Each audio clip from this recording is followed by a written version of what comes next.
Beneath this ocean lies one of the boldest railway concepts ever imagined. A high-speed train now travels where crushing seawater once made construction impossible. Subscribe as we uncover how engineers built a railway beneath the ocean.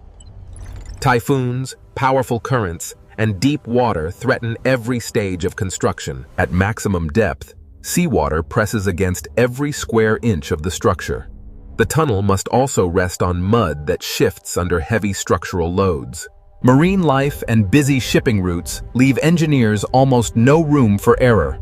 The central question is simple: how can a railway survive beneath the sea? Existing routes force travelers around the coastline, adding hours to every journey. Freight loses time whenever cargo must change between rail, road, and sea. Severe weather can interrupt marine transportation exactly when supplies are most urgent. The proposed tunnel would connect major economic centers through one continuous railway. The new route must dramatically reduce travel time without disrupting surface shipping. Existing rail networks already approach the coast from opposite sides of the channel. The missing connection is a direct railway beneath the busiest section of water. Passenger safety requires protected escape routes throughout the entire underwater crossing. Every system must remain accessible despite pressure, corrosion, and limited working space. The project promises faster travel, stronger logistics, and all-weather regional connectivity. Before design begins, survey vessels map every contour of the seabed. The multi-beam sonar exposes hidden terrain that ordinary surface measurements cannot detect. Remotely operated vehicles inspect obstacles and confirm the sonar interpretation. robotic tools collect soil samples without sending divers into hazardous deep water. Geotechnical drilling reveals how deeply weak clay extends beneath the alignment. Each core records the seabed's strength, density, moisture, and settlement behavior. Liam Walker calculates how much the ground will compress under tunnel weight. Some clay layers deform too easily to support an untreated tunnel foundation. Engineers measure currents because moving water can shift a suspended tunnel segment. Historical storms define the environmental limits for towing and immersion operations. Environmental surveys identify habitats that construction vessels must avoid or protect. The survey confirms the worst challenge lies directly beneath the deepest channel. 4 possible solutions are compared against navigation, geology, cost, and safety. A bridge would interfere with navigation corridors and expose trains to extreme winds. A conventional boring machine would struggle to control unstable, pressurized sediment. A suspended floating tunnel moves too much for reliable high-speed railway alignment. Immersed tubes provide predictable construction using prefabricated sections built on land. The deepest zone requires a stronger circular shell to distribute external pressure. Transparent viewing panels create severe stress concentrations that ordinary glass cannot survive. High-speed trains also generate aerodynamic pressure pulses inside confined tunnel spaces. A fire underground could send smoke rapidly through the enclosed railway tube. Saltwater can weaken steel, electrical equipment, fasteners, and external protective coatings. Flexible joints must absorb earthquake movement without opening a path for seawater. The final design must solve pressure, settlement, corrosion, vibration, and evacuation together. The chosen concept combines land tunnels, immersed tubes, and steel-lined deep sections. Gentle transition gradients protect passengers and maintain safe high-speed railway performance. Shallower sections use heavy concrete tubes, stabilized by ballast and protective rock. Circular shells distribute deep water pressure more evenly than flat-sided structures. Multiple structural layers provide strength, water tightness, fire resistance, and long-term durability. Viewing sections use laminated acrylic composite panels supported by closely spaced steel frames. Each panel is designed for pressure far above normal operating conditions. Ballast prevents uplift, while anchors resist movement from currents and seismic forces. Compression seals permit controlled movement while maintaining a continuous watertight barrier. A separated escape corridor gives passengers a protected route during emergencies. Service spaces carry power, signaling, ventilation, drainage, communications, and fire protection. Every system now forms one integrated railway designed for deep-sea operation. Construction begins by preparing an enormous waterfront manufacturing and assembly complex. Deep foundations stabilize production buildings against soft coastal ground and heavy loads. Long casting basins allow complete tunnel elements to be built under controlled conditions. Dedicated docks receive thousands of tons of structural steel and reinforcement. Automated batching plants produce low permeability concrete resistant to saltwater penetration. Breakwaters reduce wave energy around vessels assembling and towing tunnel components. Rescue equipment verified. Ryan Brooks verifies rescue systems before offshore work is permitted to begin. Marked exclusion zones separate heavy construction vessels from commercial shipping traffic. Integrated radar tracks weather and vessel movements around the clock. Specialist teams rehearse rescue procedures before entering the active construction zone. Towing begins at slack tide. Jack coordinates tides, currents, vessel positions, and limited weather windows.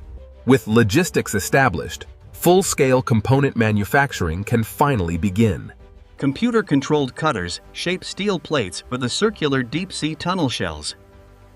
Powerful rollers form each plate without introducing damaging cracks or distortions. Begin automated seam welding. Cole controls automated welders producing continuous, high-strength structural seams. Ultrasonic inspection detects hidden defects before shell sections leave the welding line. Dense steel reinforcement controls cracking throughout the concrete immersed tube elements. Continuous placement eliminates construction joints that could later become leakage paths. Subscribe as these enormous components move from factory floor to ocean floor. Internal cooling controls heat buildup and prevents thermal cracking during curing. Emma checks for voids, cracks, and reinforcement displacement inside every element. External membranes create a second defense against long-term seawater intrusion. Precision seals will later close the joint between neighboring submerged sections. Viewing modules combine thick, transparent layers with corrosion-resistant structural frames. The complete assembly is pressurized beyond design depth before approval. Watertight bulkheads allow each completed element to float during marine transport. Construction offshore begins by cutting a precisely graded trench through seabed sediment. Real-time sonar prevents over-excavation and maintains the required foundation profile. Graded stone replaces weak surface mud with a stable, accurately leveled foundation. Underwater lasers confirm elevation before any tunnel element can be lowered. Confirm positive buoyancy. Water enters the casting basin until the 80,000-ton element begins floating. Multiple tugboats guide the enormous structure through a tightly controlled marine corridor. Port tug, increase thrust. Jack holds the formation steady as currents push against the broad structure. Immersion pontoons attach lifting cables at precisely calculated structural support points. Maintain equal ballast flow. Controlled flooding increases weight until the element begins its measured descent. Satellite positioning and acoustic beacons control movement in 3 dimensions. ROVs provide the only clear view through sediment disturbed during lowering. Hydraulic guides reduce alignment error to only a few centimeters. The first contact compresses the primary seal around the entire tunnel opening. Removing trapped water creates pressure that pulls both elements tightly together. A dry interior confirms the joint has formed a continuous watertight connection. Secondary restraints protect the joint against movement, pressure changes, and earthquakes. Permanent ballast prevents the empty tunnel from floating upward after installation. Protective backfill shields the structure from anchors, currents, and falling debris. The central trench receives stronger circular elements built for maximum pressure. Heavy anchors restrain lateral movement where currents are strongest. Hold alignment at centerline. The reinforced viewing module is installed only after surrounding sections are stabilized. After repeated immersion cycles, the structural route finally becomes continuous. Then monitoring data reveals unexpected settlement beneath the deepest installed section. A hidden clay pocket is compressing unevenly beneath the foundation bed. Joint displacement remains small, but continued movement could damage waterproof seals. Stop all immersion operations. Engineers immediately stop further immersion operations and isolate the affected zone. Clear the eastern support zone. Jack clears unnecessary vessels to prevent additional loading above the weak seabed. ROV sonar confirms a developing void beneath the tunnel's eastern support line. Liam discovers the weak layer lies between the original investigation boreholes. Structural analysis determines how long the seals can tolerate continued settlement. Divers install reference targets, so every millimeter of movement can be measured. Work cannot resume until engineers stabilize the foundation without lifting the tunnel.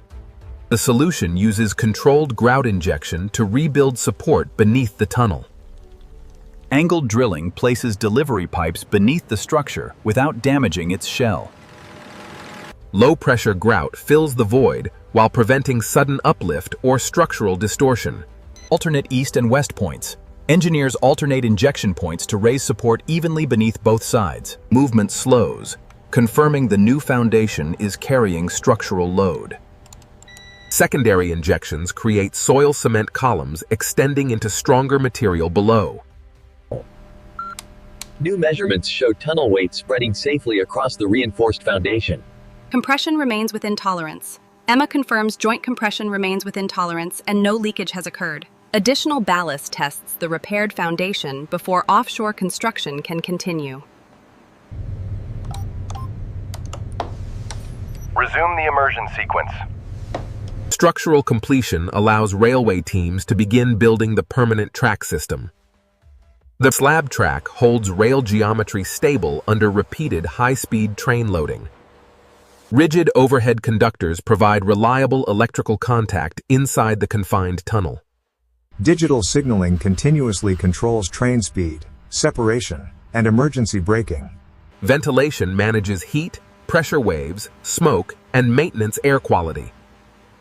Gravity drains collect moisture before high-capacity pumps return it to the surface. Protected cross passages give passengers access to smoke-free emergency escape routes. Thousands of sensors transform the tunnel into a continuously monitored structure. SCADA combines structural, railway, ventilation, drainage, and emergency information. Inspection systems now monitor both the submerged exterior and operational interior.